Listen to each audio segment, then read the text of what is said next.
Et puis, invité exceptionnel dans Défense, pour la première fois, le directeur du bureau de contre-terrorisme du Maroc nous reçoit dans son bureau et accepte de s'exprimer à notre micro. Nous allons évoquer tous les sujets, du Front Polisario à l'Iran en passant par les accords d'Abraham. C'est un entretien exclusif, tourné avec mon caméraman, Yasser Derkouli. Regardez.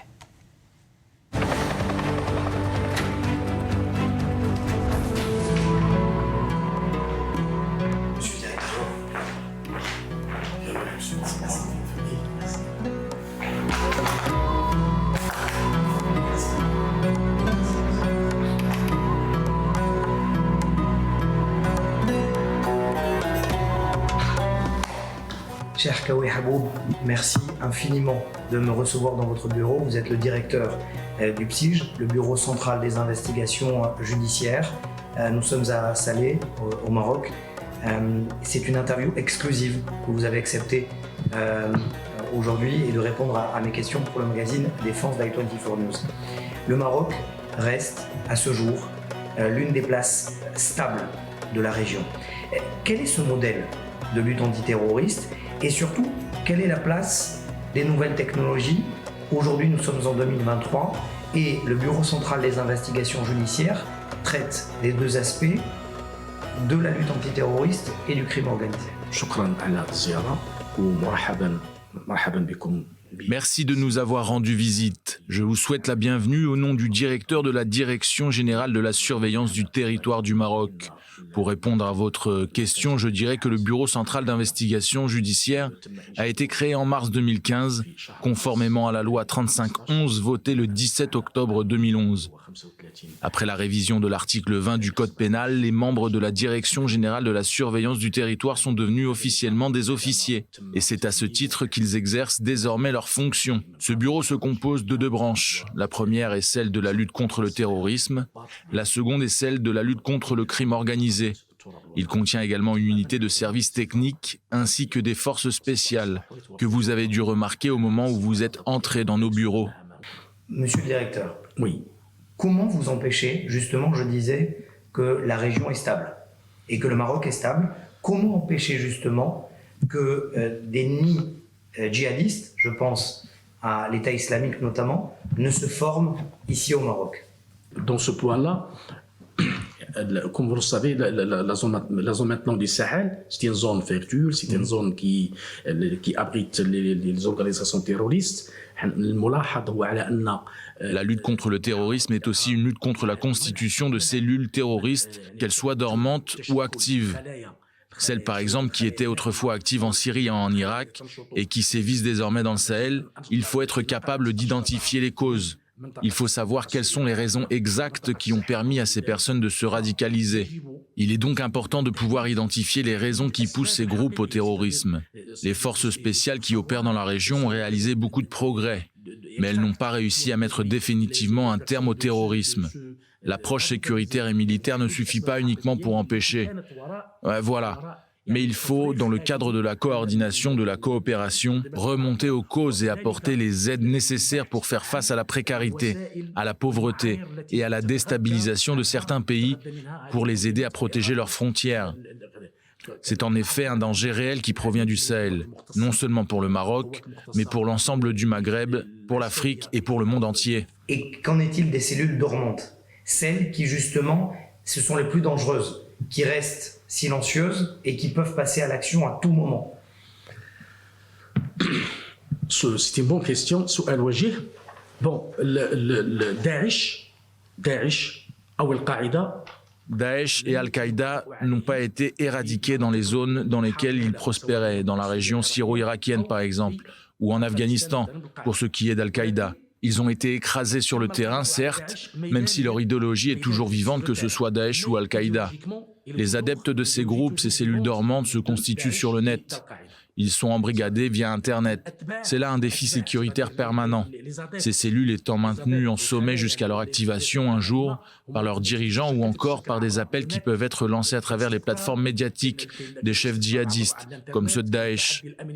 Le Royaume du Maroc est très présent sur ce front et s'adapte en permanence à l'évolution des moyens technologiques dont disposent les groupes terroristes.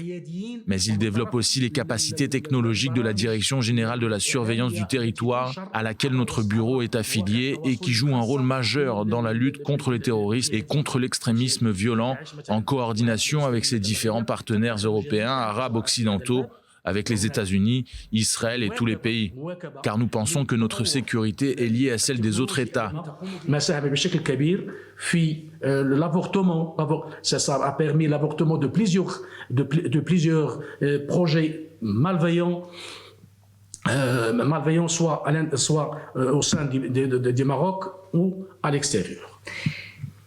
On va aborder un sujet qui est plus délicat. C'est le fait que l'Algérie a décidé ces derniers mois d'être en conflit permanent, diplomatique, avec le Maroc. L'Algérie qui soutient le Polisario, qui est lui-même soutenu par l'Iran et le Hezbollah. Est-ce qu'il existe aujourd'hui des menaces concrètes de l'Iran, du Hezbollah, du Polisario, ici au Maroc? طبعا هناك تهديد حقيقي. Il existe une menace établie contre le Maroc par l'Iran. هناك تهديد حقيقي. Une menace réelle nous provient d'Iran et du Hezbollah avec le concours de l'Algérie. Depuis 2017, l'Iran apporte son soutien au front séparatiste, le Polisario, via le Hezbollah et avec l'aide de l'Algérie. Ce soutien iranien est une source de déstabilisation pour le Royaume du Maroc. Des rapports et des informations démontrent clairement que l'Iran fournit à la milice du Polisario des missiles anti-aériens et des drones, par l'intermédiaire du Hezbollah et avec l'aide de l'Algérie. L'Iran cherche à s'implanter en Afrique du Nord et dans le Sahel. Un rapprochement important s'est effectué entre d'une part l'Iran et le Hezbollah et de l'autre le Front Polisario et l'Algérie. Ce rapprochement représente une menace pour la sécurité et la stabilité du Maroc. Qu'est-ce que vous faites justement pour contrer ces menaces? Le plus important pour lutter contre ces menaces, c'est les Le plus important pour lutter contre ces menaces, c'est de conclure des accords tels que les accords d'Abraham, signés avec Israël et les États-Unis, en mesure de dissuader l'Iran et de faire face à l'ensemble des défis sécuritaires relatifs à l'ingérence iranienne dans les affaires intérieures du pays. Je dois ici souligner l'importance de la coordination et des échanges de renseignements et d'expertise avec tous les États du monde pour faire face à ce danger.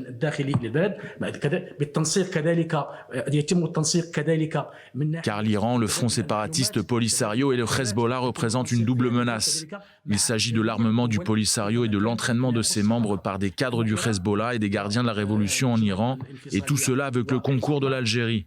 Par exemple, lors de sa visite à Nouakchott en octobre 2022, le prétendu ministre de l'Intérieur du Polisario, Omar Mansour, a déclaré que le Front Polisario possédait désormais des drones iraniens et que l'équation militaire avec le Maroc était sur le point de se renverser. Car dorénavant, selon lui, le Polisario était en mesure de faire face à l'armée de l'air marocaine.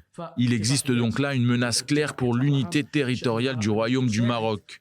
Les accords d'Abraham ainsi que notre coopération avec la communauté internationale nous aideront sans doute à endiguer l'expansion de l'hégémonie iranienne dans la région. Monsieur le directeur, vous êtes le directeur du PSIJ depuis 2020. Oui. Ce n'est pas pour rien qu'on appelle votre bureau le FBI marocain. Oui. Et ce que je comprends à travers vos propos, c'est qu'il y a un réel bienfait des accords d'Abraham, oui, et que ces accords d'Abraham ont contribué, oui, à la coopération sécuritaire et à la stabilisation de la région du Maroc. Est-ce que je suis dans le vrai? Oui, vous êtes dans le vrai. Le renforcement des relations stratégiques avec les pays qui ont déjà adhéré l'Ittifaqiyya d'Abraham a permis de renforcer la coopération sécuritaire مشتركة من خلال يعني via l'échange des renseignements sécuritaires, via l'échange d'expertise. Cela va bien sûr dans l'intérêt de toutes les parties. C'est-à-dire les États-Unis, le Maroc et l'Israël, dans un contexte qui s'intervient, les efforts de lutter contre le terrorisme et l'extrémisme violent, et de même, mais aussi pour faire face aux défis sécuritaires relatifs aux ingérences de l'Iran et de ses proxys, notamment le Hezbollah, dans nos affaires intérieures. Permettez-moi de vous dire que cette approche a été dernièrement appuyée par les États-Unis d'Amérique via un projet de loi débattu au Sénat sous le nom de Defense Act, et dont le but est de renforcer les capacités de défense aérienne de nombreux pays. Pas seulement le Maroc donc, mais tous les pays signataires des accords d'Abraham, afin de faire face à la menace que fait peser l'Iran et ses proxys, Hezbollah en tête, sur le monde arabe. C'est une bonne chose. Les accords d'Abraham ont aidé et aideront à endiguer le fléau terroriste, l'extrémisme violent et le crime organisé. La coordination doit être globale et totale, car le Maroc occupe une position géographique et géostratégique particulière. D'autant qu'il est très proche de la région du Sahel qui abrite les camps de Tindouf. Et comme vous le savez, le Polisario, il a été établi que le Front Polisario, des éléments du Front Polisario, il y a une connexion entre le séparatisme et le terrorisme, c'est-à-dire l'un complète l'autre, des centaines d'éléments du Polisario ont déjà rallié la zone du Sahel, soit منهم من التحق l'AQMI et des personnes qui ont rallié Daesh. Comme vous le savez déjà, Adnan Abou-El-Walid Sahraoui, qui a été abattu en 2018 par la force militaire française, c'est un cadre du Front Polisario, c'est un cadre de Daesh au Sahara. Donc tout est imbriqué, et c'est ce qui m'amène, et merci de m'en donner l'occasion, à cette information que j'ai pu moi-même avancer. C'est un scoop que nous avons diffusé dans le magazine Défense pour Al-24 News. Cette hawala du Polisario en Espagne, qui montre les liens financiers et de financement de terrorisme entre le Front Polisario et le Qadr Hassan du Hezbollah. Qu'est-ce que vous pourriez ajouter sur cette information que nous avons diffusée et sur ce scoop? Mon commentaire par rapport à ce scoop qui a été diffusé par la chaîne d'information Al-24 News dans le cadre de votre émission Défense exclusive, c'est qu'il confirme ce que nous répétons depuis longtemps, qu'il existe un réseau secret de financement des crimes du Front Polisario, et que ce dernier vit d'un système clandestin et illégal de transfert de fonds via des intermédiaires secrets et agissant sous de fausses identités. Ce scoop démontre également le niveau d'accointance qui existe entre Front Polisario, Hezbollah, Iran et Algérie, ce qui implique que le Hezbollah profite de la situation, de cette stratégie frauduleuse à laquelle a recours le Polisario pour sortir de sa crise financière. Et nous savons dans quelle situation se trouve le Liban aujourd'hui. D'où l'intérêt sécuritaire de coopérer avec les accords d'Abraham, c'est-à-dire États-Unis, Israël et Maroc sur ces questions-là. Les accords d'Abraham sont d'un très haut niveau. Ils consacrent un rapprochement très fort entre le Maroc et Israël. Il convient peut-être ici de rappeler les relations historiques connues de tous qui relient nos deux pays. Les Marocains d'Israël constituant la communauté juive la plus nombreuse en provenance d'un pays arabe. Ces accords ont permis le développement des relations entre le Maroc et Israël dans beaucoup de domaines, à la fois sur le plan sécuritaire, économique et politique. Mais ils contribuent surtout à la recherche de la sécurité, de la paix et de la cohabitation. Ces accords que conclut le Maroc, que ce soit les accords d'Abraham signés avec Israël et les États-Unis ou d'autres, permettent de contrer l'expansionnisme de l'Iran et du Hezbollah qui n'est que son vassal. Nous observons aussi, et c'est très clair dans votre scoop, que l'Iran arme le Front Polisario à travers le Hezbollah libanais. D'ailleurs, l'une des photos que vous avez à votre disposition montre la représentante du dirigeant supposé du Front Polisario, Brahim Ghali, en compagnie d'un parlementaire du Hezbollah. Ali Fayad. Cela en dit long sur la proximité et le niveau de coordination qui existe entre ces différents acteurs qui complotent contre la paix et contre la sécurité des États. Tout cela doit nous faire prendre conscience de la gravité de la chose et de l'importance d'œuvrer sérieusement contre ces manœuvres.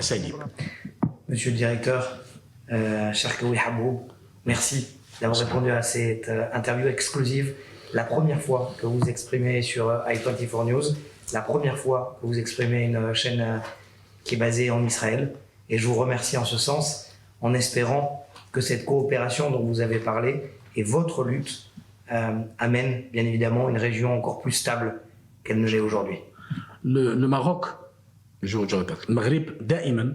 Le Maroc a toujours été une terre de cohabitation et un pays ouvert. En 2009, nous avons rompu nos relations diplomatiques avec l'Iran. Nous les avons rétablies en 2014. Mais hélas, l'Iran a continué de s'en prendre à l'appartenance sunnite des Marocains et à menacer l'unité territoriale de notre pays. C'est alors que nous avons une nouvelle fois rompu nos relations avec l'Iran en 2018. Notre roi Mohamed VI s'accorde une importance capitale aux valeurs de coopération et de cohabitation. La coopération est notre mot d'ordre pour faire face au terrorisme. Nous devons rester très fermes et très vigilants. Monsieur le directeur, la prochaine fois que je vous interviewe, c'est en Israël. Inch'Allah. Inch'Allah. Merci beaucoup. Merci beaucoup. C'est très gentil. Merci.